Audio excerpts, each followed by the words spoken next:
स्वागत है इस ऑनलाइन क्लास में आप सभी का। आज हम पढ़ने जा रहे हैं 1 मार्च 2026 का करंट अफेयर्स, जो आपके एग्ज़ाम के व्यू से बहुत ही महत्वपूर्ण है।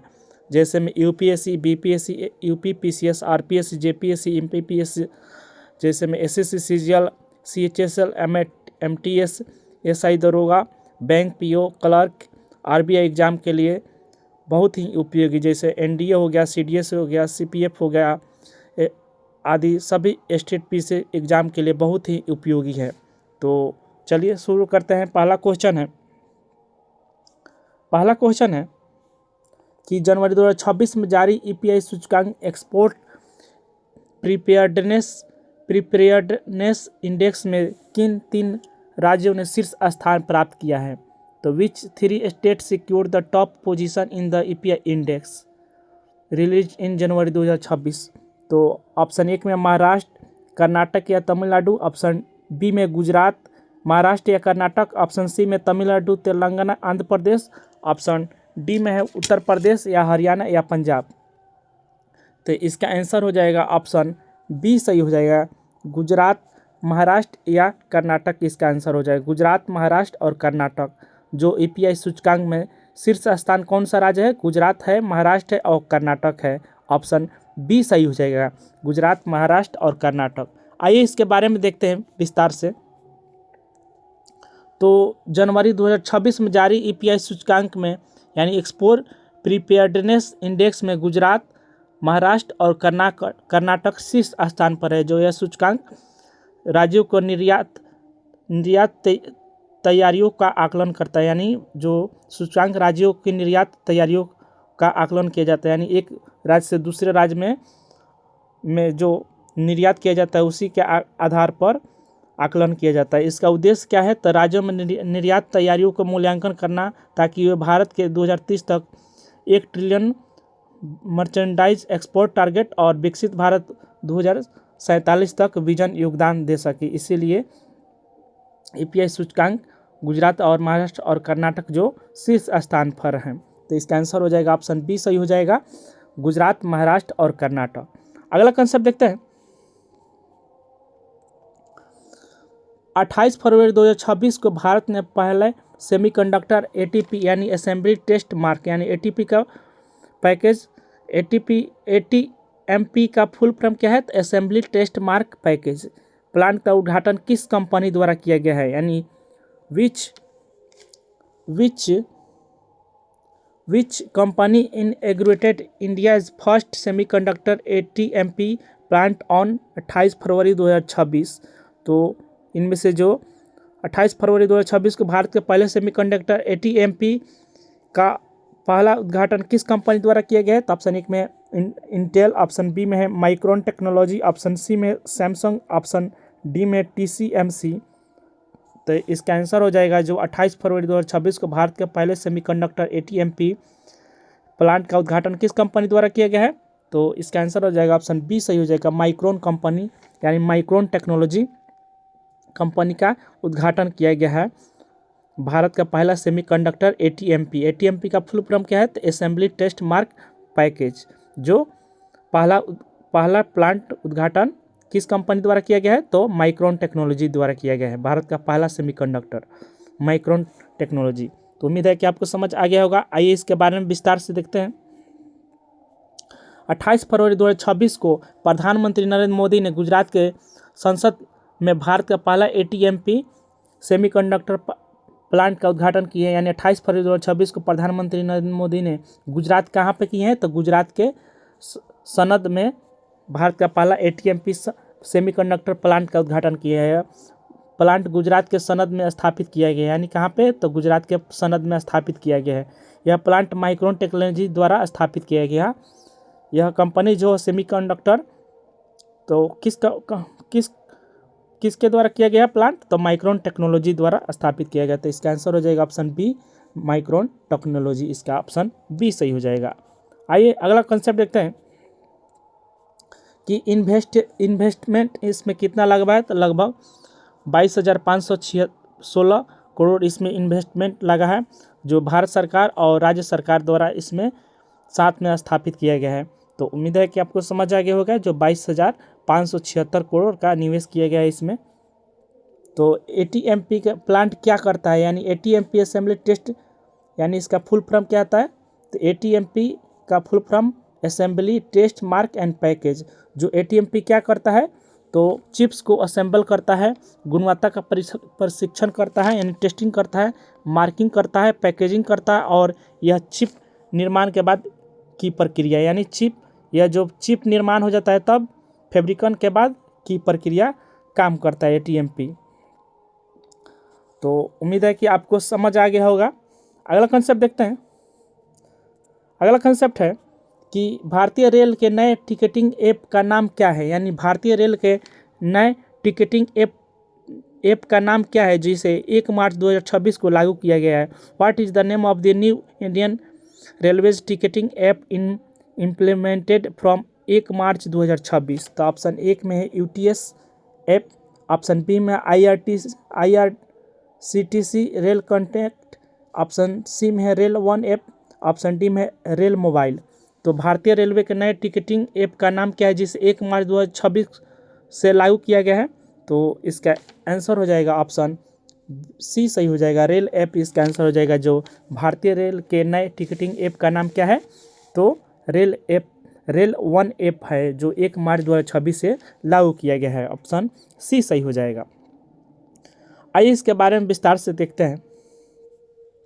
तो भारतीय रेल ने क्या किया है, 1 मार्च 2026 से अंतरिक्ष टिकट यानी अनारक्षित टिकट जैसे में जनरल हो गया, प्लेटफॉर्म टिकट हो गया, बुकिंग के लिए UTS यानी अनरिजर्व टिकटिंग सिस्टम को अब बंद कर दिया गया है, और इसके स्थान पर नए रेल वन ऐप को पूरी तरह से सक्रिय कर दिया गया ताकि यात्रियों को नए एप्लीकेशन के माध्यम से टिकट बुक करना आसान होगा।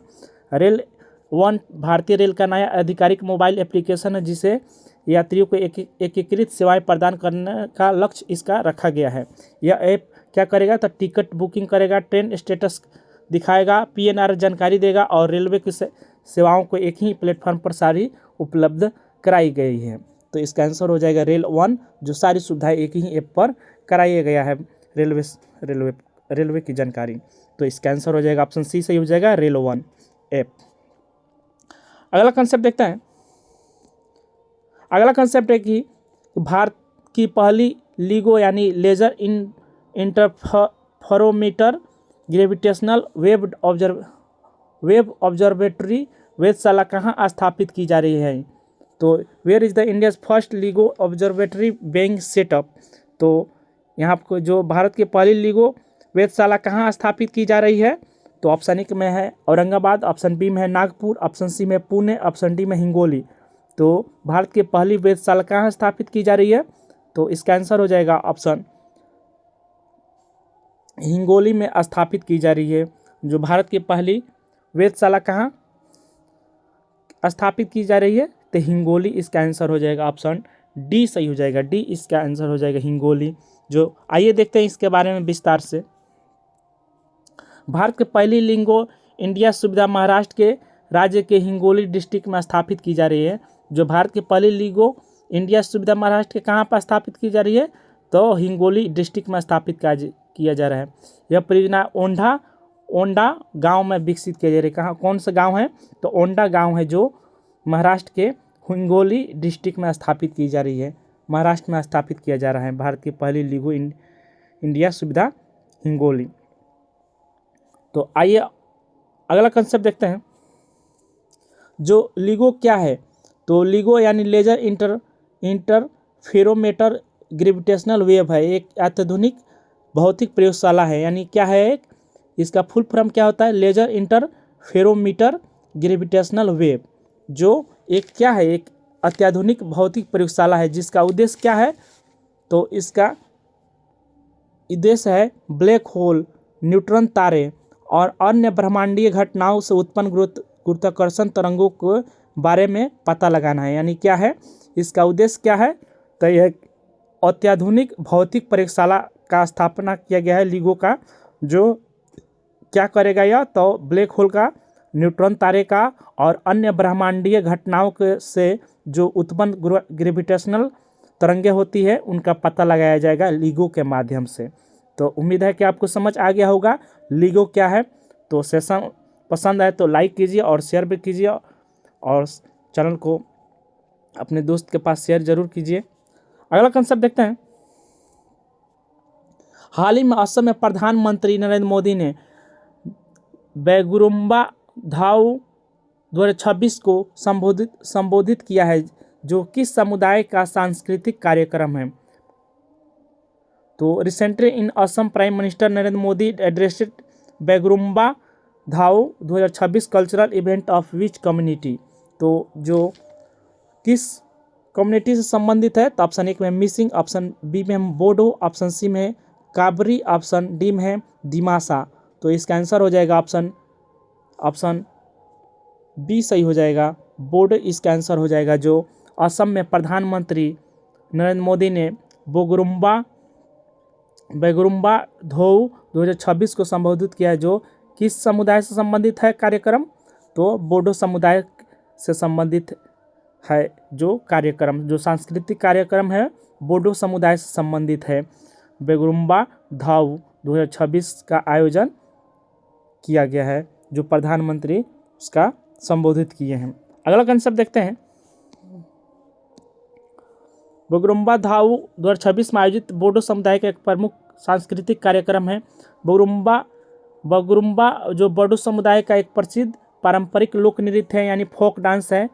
क्या है बैगुरुम्बा धाऊ क्या है, तो एक प्रसिद्ध फोक डांस है, यानी पारंपरिक लोक नृत्य है, जिससे नृत्य प्रकृति, तितलियों की चाल और सांस्कृतिक विरासत को दर्शाता है। यानी इसमें किस प्रकार का किया जाता है, यानी नृत्य किया जाता है, तितलियों की चाल जैसा चला जाता है और सांस्कृतिक विरासत को यह दर्शाता है। तो इसका आंसर हो जाएगा ऑप्शन बी सही हो जाएगा, बोडो। अगला कंसेप्ट देखते हैं। अगला कंसेप्ट है कि बोडो समुदाय के बारे में, यानी बोडो समुदाय के क्या है, तो पूर्वोत्तर भारत के प्रमुख जनजातीय समुदाय का एक समुदाय में से है।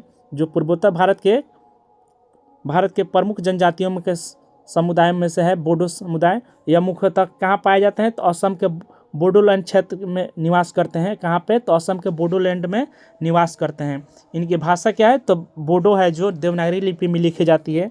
समृद्ध क्या है, लोक संस्कृति और त्यौहार और पारंपरिक नृत्य इनका कार्यक्रम है। तो अगला कंसेप्ट देखते हैं। तो बैगुरुम्बा क्या है, बैगुरुम्बा तब बोडो समुदाय का एक प्रसिद्ध लोक नृत्य है, जो फोक डांस है। इसे अक्सर बटरफ्लाई डांस भी कहते हैं। नृत्य की मुद्राएं प्रकृति होती हैं, तितलियों की चाल जैसी होती है, पर्यावरण से प्रेरित होती हैं, और पारंपरिक परिधान यानी कपड़े पहनते हैं, लोक संगीत करते हैं और प्रस्तुत किया जाता है इनके बैगुरुम्बा समुदाय द्वारा। बैगुरुम्बा यानी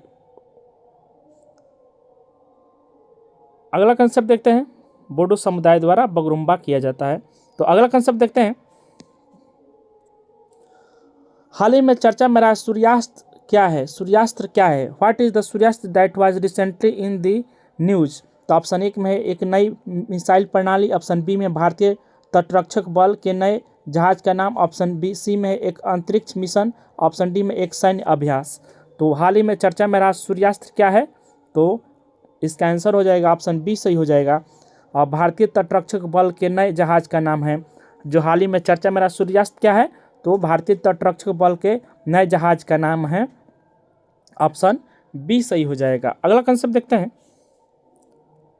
अगला कंसेप्ट है कि सूर्यास्त भारतीय तटरक्षक बल का एक क्या है, इंडियन कोस्ट गार्ड का एक नया जहाज है, जिसे शामिल किया गया हाल ही में। यह एक जहाज समुद्री प्रदूषण प्रतिक्रियाओं और गश्ती कार्यों के लिए डिजाइन किया गया है। किस लिए किया गया है, तो समुद्री प्रदूषण को प्रतिक्रिया करने के लिए, यानी रोकने के लिए, प्रदूषण को रोकने के लिए, और समुद्र में गश्ती करने के लिए इसे डिजाइन किया गया है। जो भारतीय इंडियन कोस्ट गार्ड का एक जहाज है, जिसे हाल ही में इंडियन कोस्ट गार्ड में शामिल किया गया है, ऑप्शन बी सही हो जाएगा। भारतीय तटरक्षक बल के एक नए जहाज के नाम है, जो ऑप्शन बी सही हो जाएगा। सूर्यास्त क्या है, तो भारतीय तटरक्षक बल के एक नए, यानी इंडियन कोस्ट गार्ड का एक नए जहाज का नाम है। अगला कंसेप्ट देखते हैं।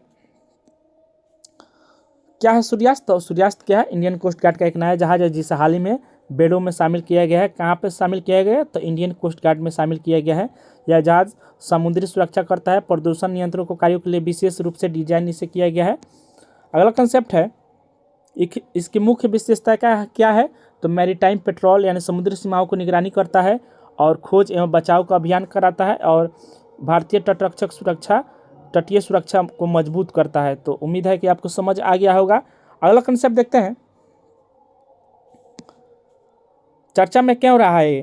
तो हाल ही में भारतीय इंडियन कोस्ट गार्ड में शामिल किया गया है, इसीलिए यह चर्चा में रहा है। जो समुद्र की सुरक्षा करता है, पर्यावरण संरक्षण को मजबूती प्रदान करता है, इसीलिए हाल ही में समाचारों में चर्चा में रहा। तो उम्मीद है कि आपको समझ आ गया होगा पूरी तरीके से। अगला कंसेप्ट देखते हैं, किस राज्य प्रदूषण नियंत्रण बोर्ड ने होला मोहल्ला 2026 के लिए प्लास्टिक मुक्त पहल शुरू की है। तो which state pollution control board launch a plastic free initiative for होला मोहल्ला 2026।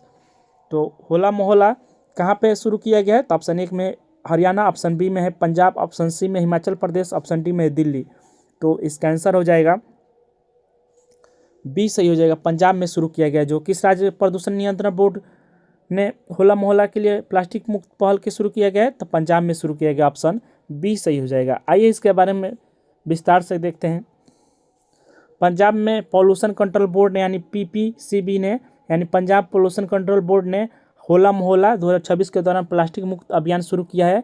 यह पहल किसके द्वारा किया है, आनंदपुर साहिब में आयोजित होने वाले प्रसिद्ध सिख त्यौहार के होला मोहल्ला के अवसर पर चलाई गई है, ताकि सिंगल यूज प्लास्टिक पर रोक लगाई जा सके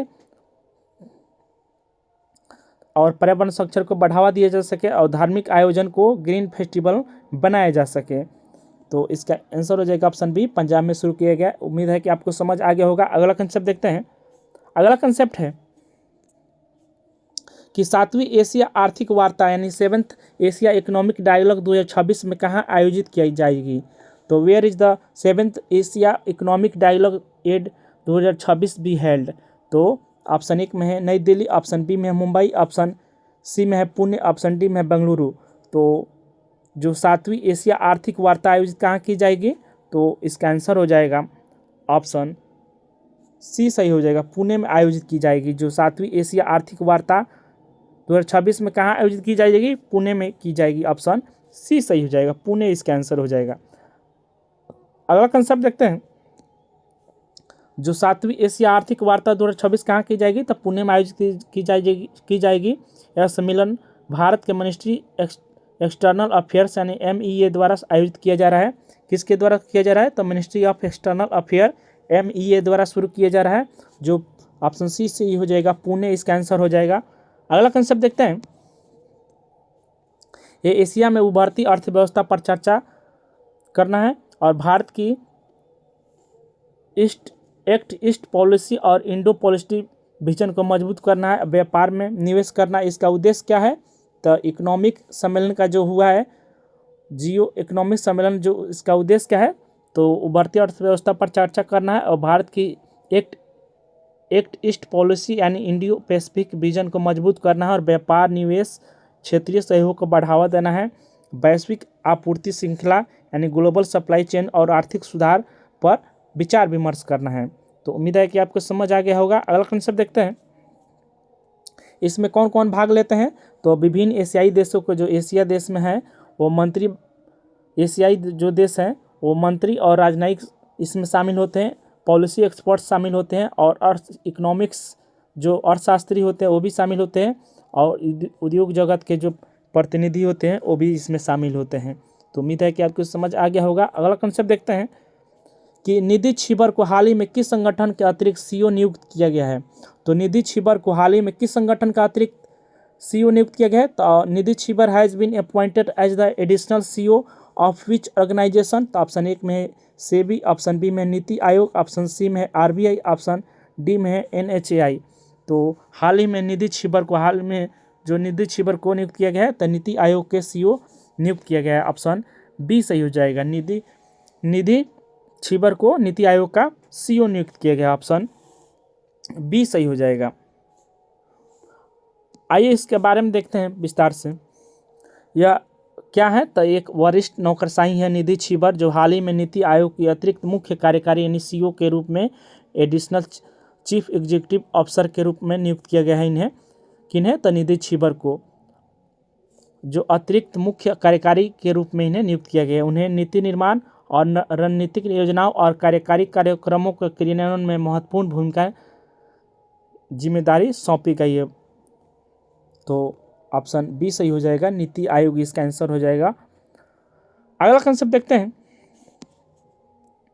नीति आयोग क्या है। तो नीति आयोग भारत सरकार की एक शीर्ष नीति थिंक टैंक है। क्या है, तो भारत सरकार की एक सबसे बड़ी नीति की थिंक टैंक है, जो 1 जनवरी 2015 को योजना आयोग के स्थान पर इसे स्थापित किया गया था।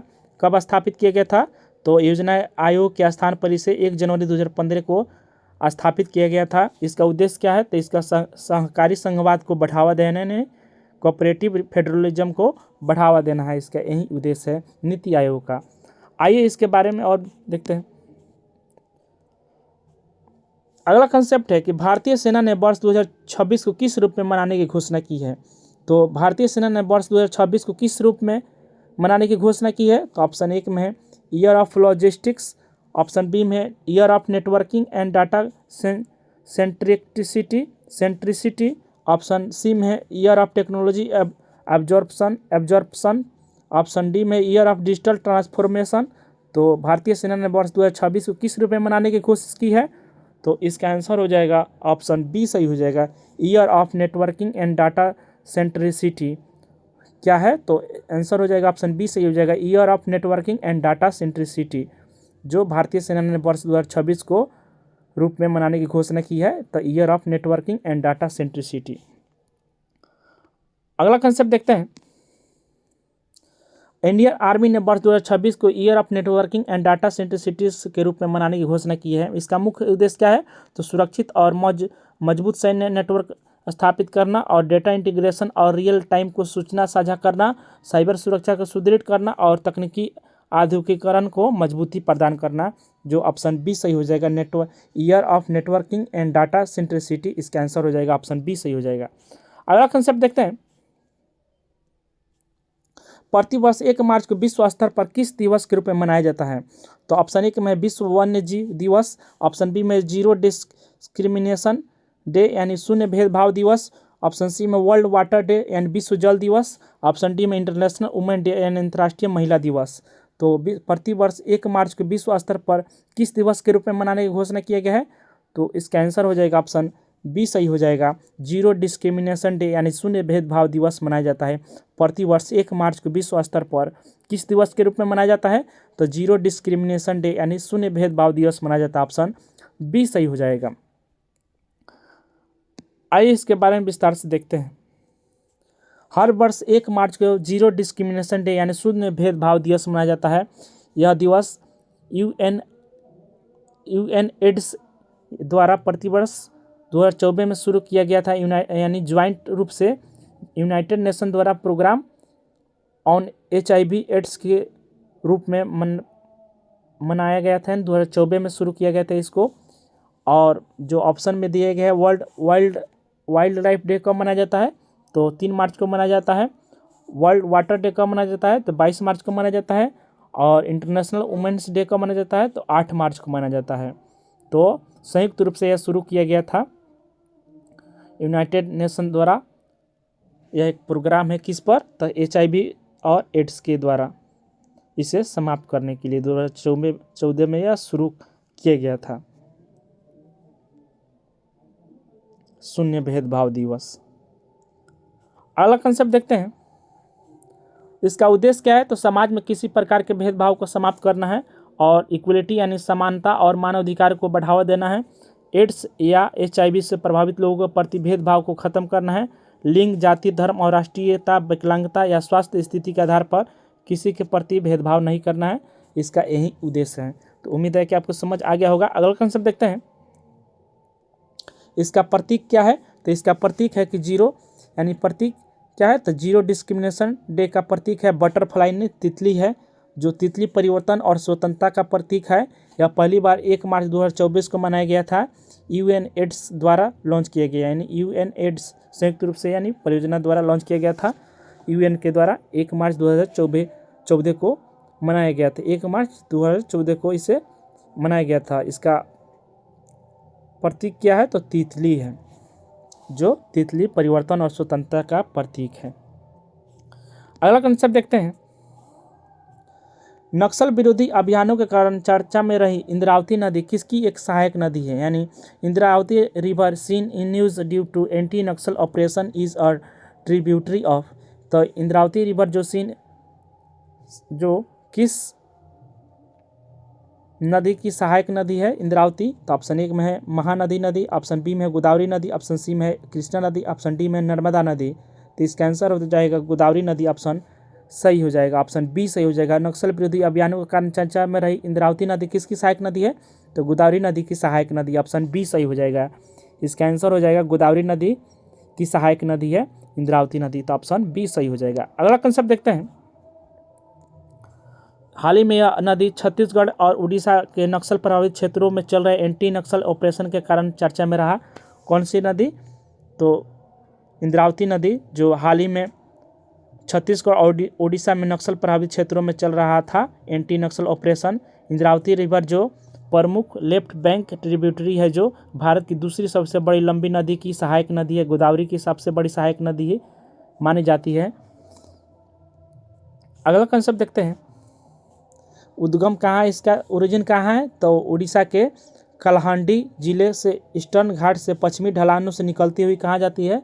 तो छत्तीसगढ़ में जाती है। यानी उड़ीसा से छत्तीसगढ़ से बस्तर के क्षेत्र से होते हुए महाराष्ट्र में जाती है। महाराष्ट्र से तेलंगाना की सीमा पर बहती है और लगभग 535 किलोमीटर लंबी नदी तय करती है और अंत में जाकर तेलंगाना के पास में मिलती है, यानी गोदावरी में जाकर मिल जाती है, यानी तेलंगाना में जाकर मिल जाती है गोदावरी में अंत में।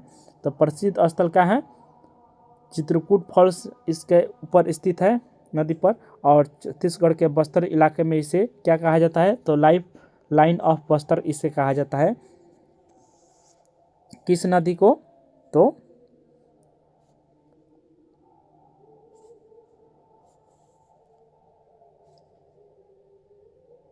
अगला कंसेप्ट देखते हैं।